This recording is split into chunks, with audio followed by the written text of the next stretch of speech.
Jā, sveiki, mans vārds Redmonds. Pirms es iepazinu Jēzu Kristu, es biju ļoti bailīgs. No visiem baidījos, nevarēju nevienu uzsākt sarunu, kur no ar meitenēm. Jūtos nevērtīgs, nevajadzīgs un vientuļš. Mana mamma aizveda man uz draudzi, kad man bija aptuveni 20 gadi. Sāku lasīt Bībeli, mēģināju lūgties, iepazinu foršus jauniešus. Pārsteidz, ka bija tiešām jaukas nometnes, sporta nometnes. Mani pieņēma.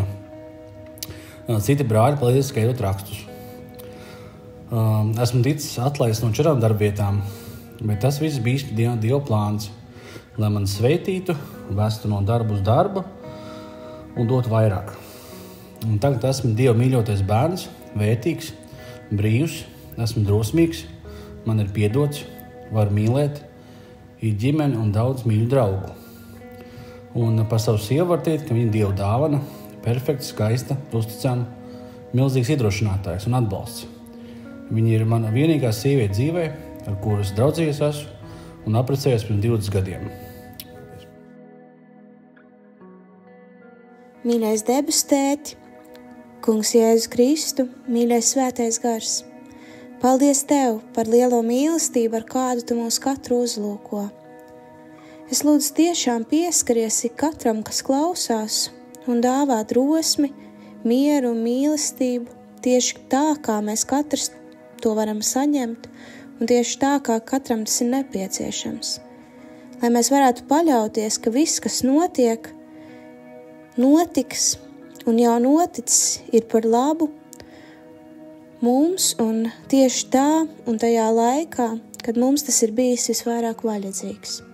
Jēzus tiešām māci uzticēties Tev un tam, ko Tu esi sagatavojis, un paļauties, ka ceļš kopā ar Tevi ir vislabākais, kāds vien var būt. To visu mēs lūdzam ar tiem vārdiem, ko Jēzus mums mācīs. Mūsu Tēvs debesīs, svētīts, lai top Tavs vārds, lai nāk Tava valstība, Tavs prāts, lai notiek kā debesīs, tā arī virs zemes.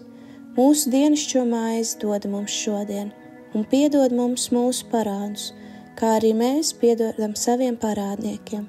Un neieved mūsu kārdināšanā, bet atpestī mūs no ļaunā, jo Tev pieder valstība, spēks un gods, mūžīgi mūžos. Āmen. Lai mūs svētī un pasargā visuvarenais Dievs Tēvs, Dēls un Svētais Gars. Āmen. Aicinu piedalīties audio liecību projektā Mīlestības ceļš liecībās arī tevi. Ieraksti balss ziņā savu stāstu, kā Dievs sevi ir tev atklājis, ko Viņš ir darījis un kā Jēzus ir tev palīdzējis, uzmundrinot, samīļojot, dziedinot, stiprinot. Esi daļa no dzīvā evaņģēlija pasaulē un ieraksti savu audio liecību telefonā, izmantojot balss ieraksta aplikāciju un nosūti to uz e-pastu liecības@gertrude.lv